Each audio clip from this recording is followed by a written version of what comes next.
Hey guys, welcome to What Are We Building Today? I am super excited to talk with you about how we finance ADUs. We haven't talked about this in a long time, and it's a good reminder to everybody as to what you need to be doing and what you need to be thinking about.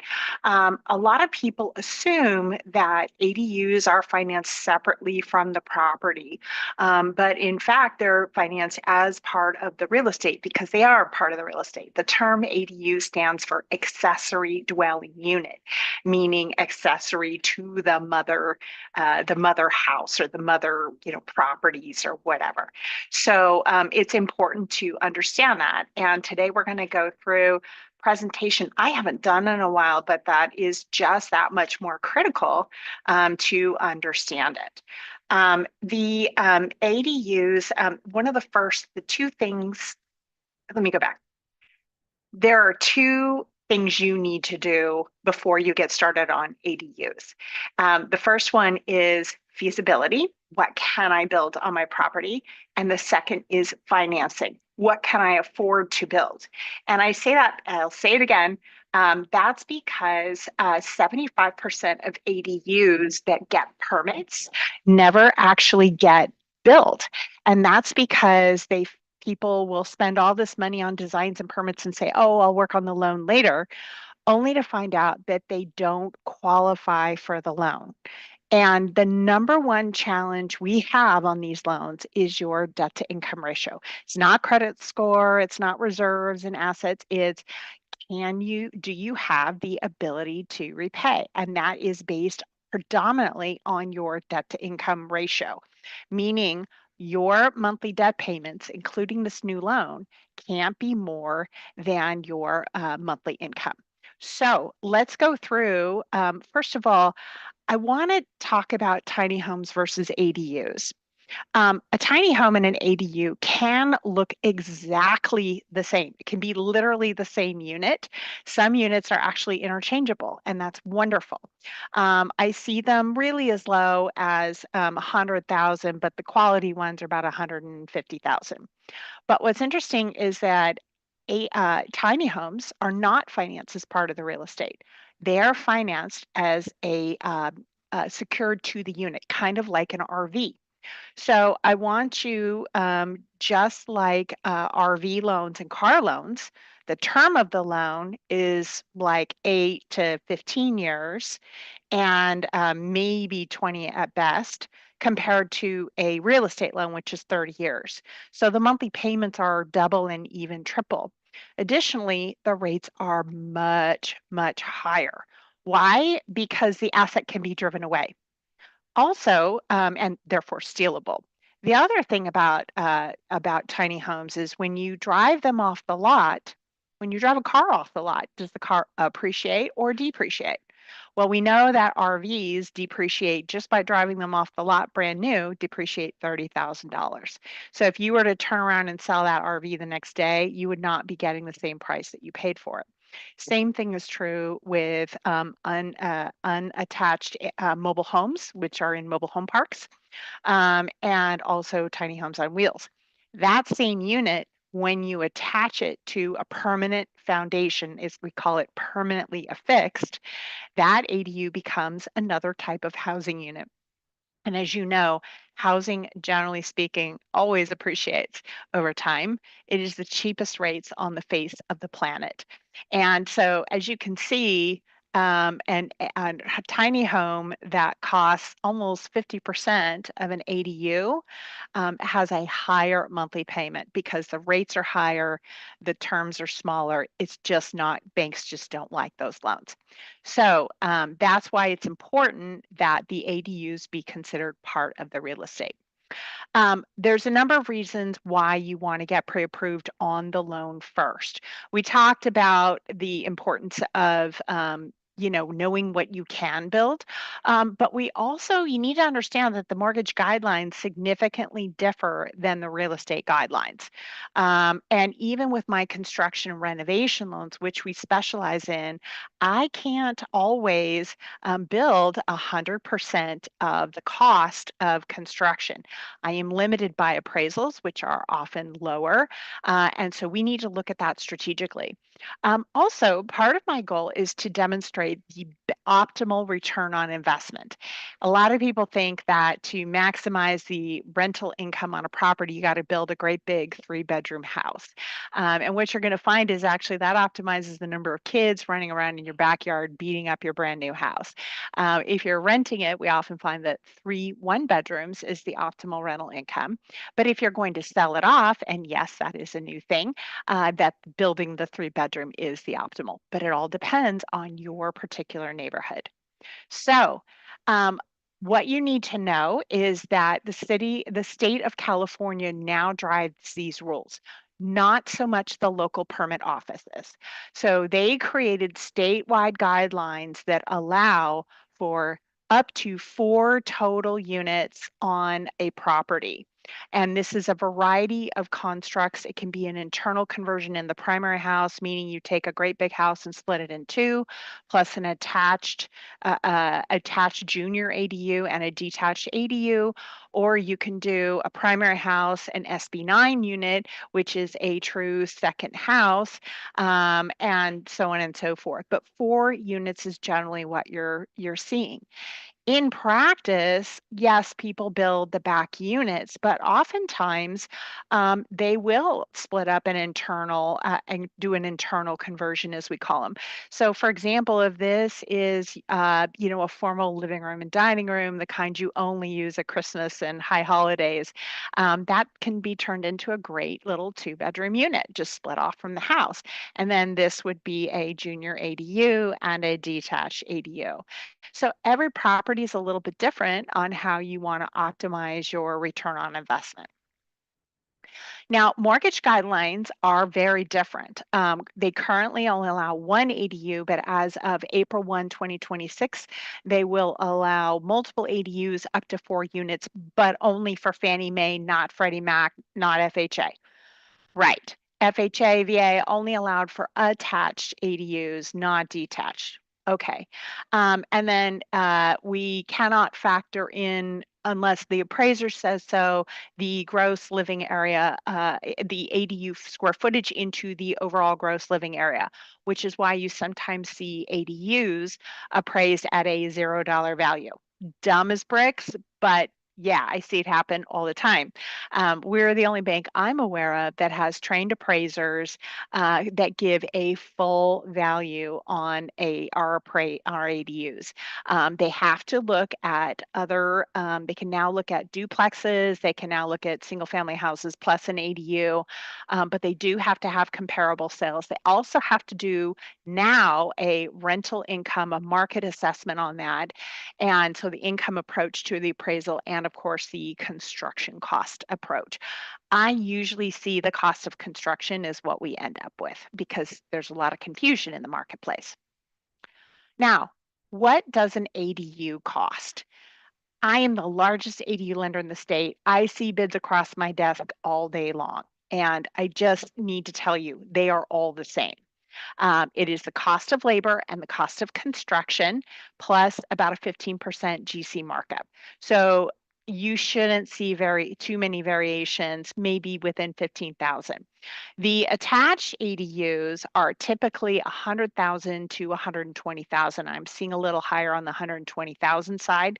The detached ADUs in lower cost areas like Southern California are about 175,000. In the Bay Area, and high cost areas like Seattle, we often see 300,000. And that's because your cost of labor and your cost of materials are much higher. Now, why is there a cost difference? Well, you can see this with your own property. This is a perfect L-shaped house that is perfect for a junior ADU. And I know it's a lower cost because you can look, there's 2 things happening here. One, the foundations and the footings appear to be the same as the primary house. So you're not having to redo those foundations and footings. Also, the rooftop has been trussed the same and maintained the same. So really you're just gutting the inside of the garage.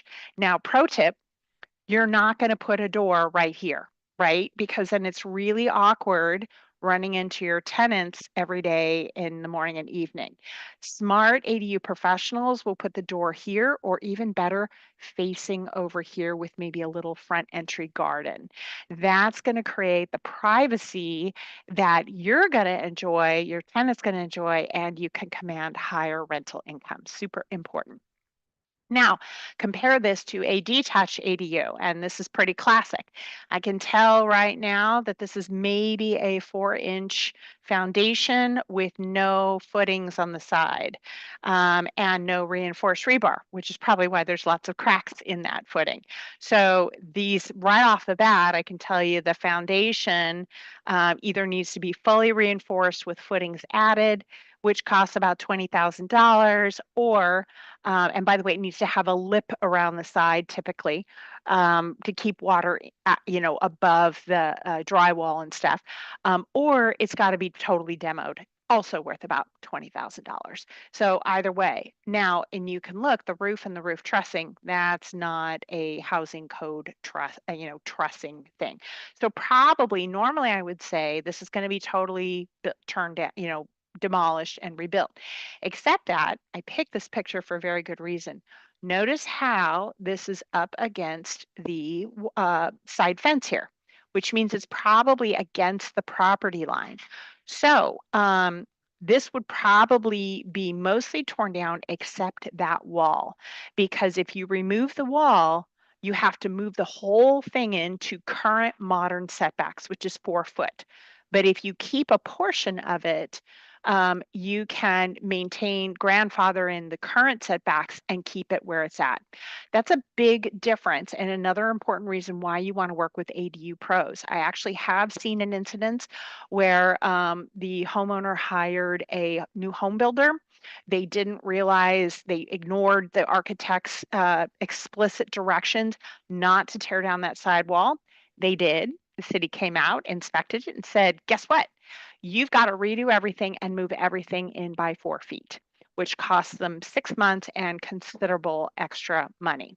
So important reason why you want to work with an ADU professional and not just a regular home builder, and certainly not, your standard kitchen remodeler. These are special rules and they need to know what's going on. Now, we've broken down the cost on this, but what is that monthly payment? Because you're like, oh my gosh, it's so expensive. Let's look at these costs. At today's cost, we're actually at about $600 per month, $500 to $600 per month per 100,000. And this ADU is probably going to rent for $2,000 minimum, probably in LA, San Diego. It'll probably rent for 2,500 in the peninsula and the Bay Area. It rent for like 4,000 bucks a month. So yeah, interest rates are a little higher, but the rents are way worse. I have never seen an ADU not cash flow by like 200%. It's unbelievable. So take a look at the return on investment before you freak out about the interest rates, because they're a lot better and it's worth every bit. Now, how do you know what is your rental income's going to be? Well, I like to don't look at the aggregate of the metro area and average costs. Your rental income depends on right in your neighborhood. So I like to go on Zillow and I look up the property, your personal property right on Zillow, and take a look at the estimate and all that kind of stuff. And then I look right in the streets, right in your neighborhood. And if the ADU looks like a house, then have it look at for rent and have it deselect apartments and townhomes. And you will find that you're going to find ADUs. And ADUs, you can charge much more for an apartment because it feels like a nice private single family home. Whereas an apartment, you can kind of hear everything your neighbors are doing. It's not as much, not worth as much. So we look right in your neighborhood. We select for rent and for houses only if it looks like a house. If it looks like an apartment, then fine, look at apartments. And then we're going to compare 1 bedrooms, 2 bedrooms, and 3 bedrooms if you're going to rent. Now, in this example, in North Park, which is a very nice neighborhood, very well desired, the 1 bedrooms go for about 3,000 a month. And you can see the sizes and so on about, what they're going for. In this example, this is a smaller ADU, and to be honest, it's not very nice looking. Like pictures really matter here. So you can take a look down and see what else they're going for, etc. Now, this guy is renting for 1900. He probably didn't get the memo, or it's not a very nice place. But you've got other comps, comparable rents for 3,000, 2,800, et cetera, 3,000 up here, et cetera. But down here, you've got another ADU for 1,300. Well, I hate to say it, but Encanto is not a particularly nice neighborhood. So it's very different neighborhoods, and that's why you don't want to look at the metro average. Now, the opposite is true. I happen to look these up for sale. So if you're going to rent it, it would be optimal here to build, and you have space for a 3 bedroom unit, it would be optimal to build 3 1 bedrooms at 3,000 apiece because you'd be getting $9,000 in income for a construction cost of probably 300,000 to 350,000. For the same construction price, you could build a 3 bedroom unit and that you could sell that off for probably 2.5 million in that North Park area. Maybe a little less in this day and age. Whereas the condos are only selling for about $600 a piece. So if you built the 3 1 bedrooms and went to sell them off, you could only sell them off for 600 a piece, which is only 1.8 million. So this is where you need to compare your optimal situation for rent versus sell, and then make your decision on designs and not before, because otherwise you're just guessing. Now, how do we pay for this all? I want you to imagine, a lot of people think my loan is forever. It's totally not. A loan is just a tool. And by the way, once we do a loan on a property, any future refinances on that property of the first or second mortgage, like HELOCs and stuff, we waive our lender fees. So I want you to think of what the loan you have for a construction loan as a temporary loan. The purpose of a construction loan is to finance 100% of the cost, but with a reasonable cash flow. I generally don't want you paying on the full loan amount while you're waiting for some guy to stamp permits. That's a waste of your time and money. When you're done, that's when you get the classic low interest rate permanent loan where you're paying all of the money because now you got the rental income and you can pay it off. So, what the heck am I talking about? Well, most people on an owner occupied home, meaning you live there, they're not doing a cash out refinance. What we're doing is a lot of HELOCs, home equity line of credit. That is a type of second mortgage. It is not separate from the house, hence the term home equity loan or line of credit. And we can go up to 90% of appraised value. And we typically do interest only payments. So HELOCs are kind of like a credit card. They're great tools, except they're secured to your mortgage. So they're as low as 6% right now. So not the 32% of credit cards. So if I get you a HELOC, you get a checkbook instead of an actual card to spend the money. Let's say first month you spend no money, then you get a bill for zero. Just like a credit card, if you spend no money, you get a bill for zero. If you drop a check for $10,000 to start work on designs and permits, you get a bill for about $70. That's it. And as you spend money on that HELOC, you only pay on what you use. It's a great loan. When we're done, we typically convert that into a fixed rate second mortgage, which is a lower rate, typically at 5.8% or 6%, something much lower than the HELOC. The HELOCs are typically a slightly higher rate. Now, we do have construction and renovation loans that are based on future value. And so those are really important. Now, what do I mean by that? Well, if you recently purchased or you don't have quite enough equity, renovation and construction loans are great because they're based on future value. Quite literally, I send the appraiser out with the pretty architectural designs and the floor plans, and he says, "Oh, I see what you're going to build. When you are done, your property is going to be worth more." And the more number is what we base the loan on, not the current value. So let's say, for example, this house has a current value of $700,000. And you go to do a HELOC with your local credit union. They only go to 80% loan to value, combined loan to value. That doesn't really get us the cash available to build really what we want. But even if we got a low ball appraisal on that future value, and we talked about that, sometimes we get those, we still, because we're basing it on future value, we can get up to 110% of that future value. In this case, 90% of future value, and that gives us the money to build what we want. On rental properties, we have very similar types of loans. We do HELOCs for rental properties. We also do a lot of construction bridge loans. These are the loans my professional fix and flippers use to fix and flip, to build ground up, which is more of what they're doing these days. It is a temporary loan and you refinance out of it as soon as you're done with construction because it's a higher interest rate. Now, let's say that you have tons of equity and you're retired and on a fixed income or close to it. That's okay. We've got lines of credit. These are offered by the Federal Housing Administration. They're government backed. We've got a bunch of options we can treat for that. Yes, they are a reverse, but again, we use them as a temporary loan.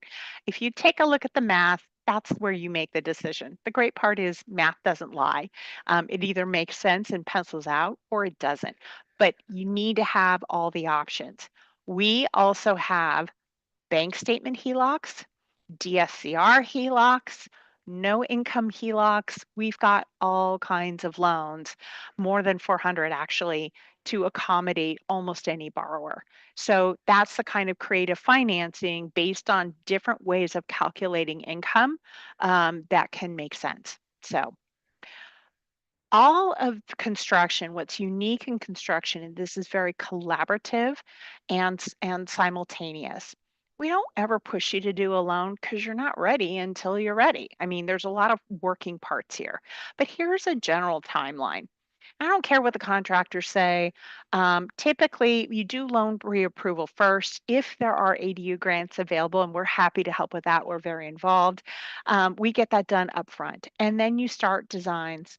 Designs typically take about 20 to 30,000, depending on your degree of difficulty, and 2 to 3 months. It can be shortened and cheapened if you use pre-approved designs. But honestly, you're going to have this property for a long time. Don't your designs is really where you want to invest good money, not go cheap, because your designs are where you save thousands and thousands of dollars on your construction. Trust me on that. Your permits are typically 4 to 6 to 9 months, depending on location. The cities and municipalities are getting better about that. Those typically cost about 10,000 unless you have a higher degree of difficulty. Now, I keep saying degree of difficulty. What do I mean by that? I mean, like if you have a second story that requires some structural engineering, costs a little bit more. Absolutely worth it. The rent's more than pay for it. If you've got a hillside, you may need to do some work on that, reinforcement, whatever. Going to be a little higher degree of difficulty. Uh, Soils, there's something called liquefaction, which means if you're in an earthquake, the sand liquefies, and sometimes they've got to be tested. Worth every penny, right? And then finally, your construction is where you spend 90% of your money. So my recommendation is get pre-approved, even if you pay cash for designs and permits and do the renovation loan or whatever here. That is a very acceptable offer, and that's what I mean by collaborating. I don't want you paying on loan unless you have to. Alternatively, you start a HELOC, and your HELOC can pay for all of this all the way through. And when you're done, we either refinance it or sell it off and pay off the loan. So lots of good options. While you're at it, it's you got guys stomping through your yard. Let's get all the projects on your property done. If you have a roof that's probably needs to be repaired or will when you're retiring, get it done now. Get a 50-year roof so you don't have to worry about it when you're in retirement. My recommendation is add solar. I have one retiree who added solar, increased the cost of rent to include utilities by $200 a month, and then went out and bought an electric vehicle. And he likes to joke that his renter is paying for all his utilities and his gas too. He thinks that's very funny. ADUs for family. You can read the slide, but I want you to imagine that mom and dad own this property and Junior wants to add an ADU, but his sisters don't want him taking over the inheritance of the house. It's okay. We have a couple ways to skin this cat, and that is to, in the trust, you clarify that mom and dad own the house and the land, and Junior owns the ADU and is responsible for that payment. Or you do it as title it as joint tenants in the same way. Either way, this allows Junior to take on a type of second mortgage, usually a HELOC to start, and then a fixed rate second mortgage. And he is responsible for that mortgage and only owns his ADU. When mom and dad pass away, they can bequeath the house and their land as they see fit. But Junior still owns the ADU, so they've got to figure it out. My recommendation is if you're building for a young family member, go big.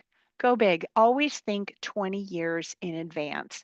He might be in college right now, but you're going to blink and he's going to be engaged and getting married. My answer to that is, what are you going to do at that point? How many grandkids do you want?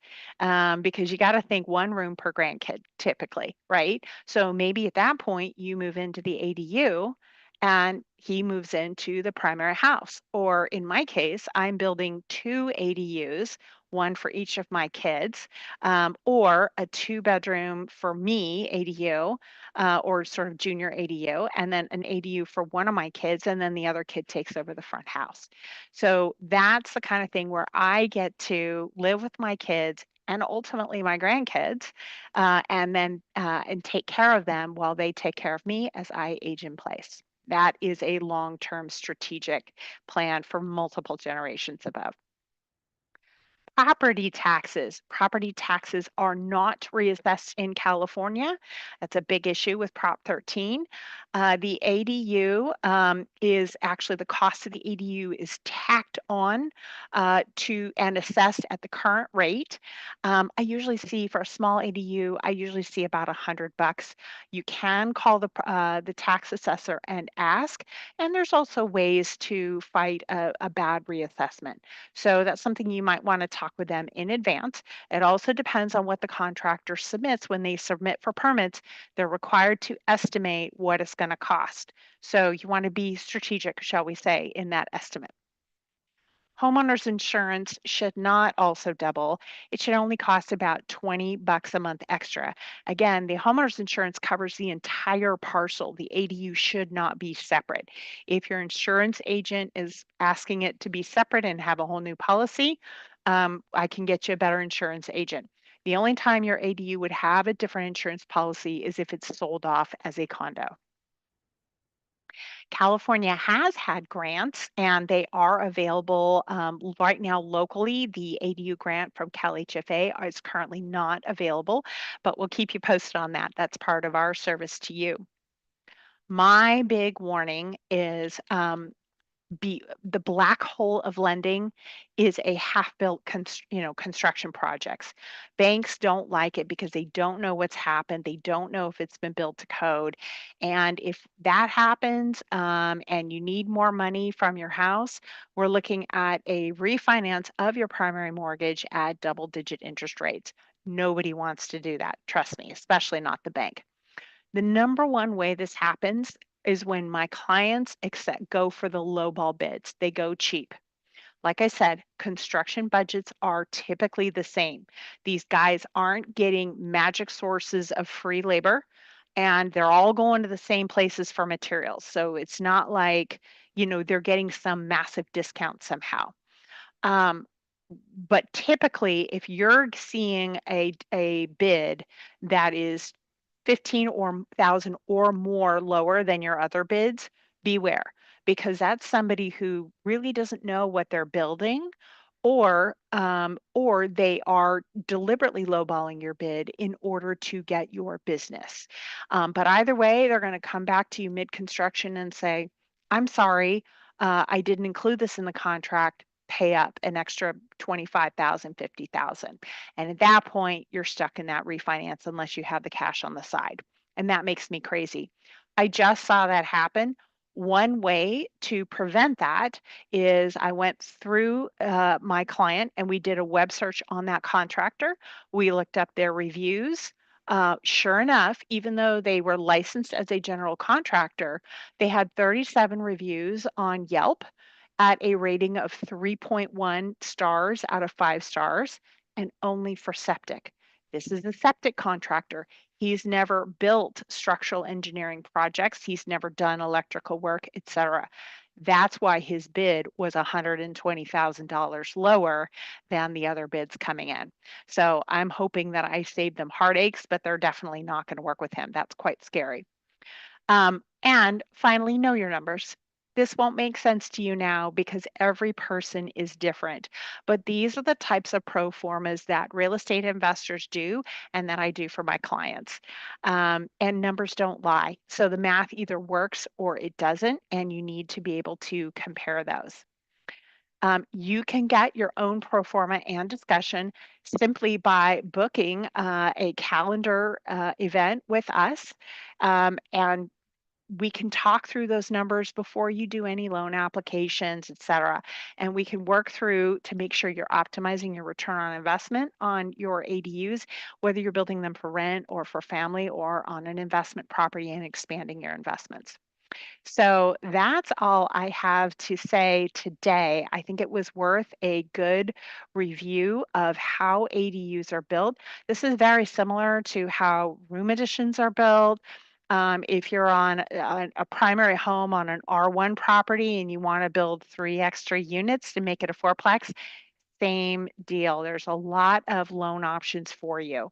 And of course, if you're building on an empty lot, that's a new construction loan, and we specialize in those as well.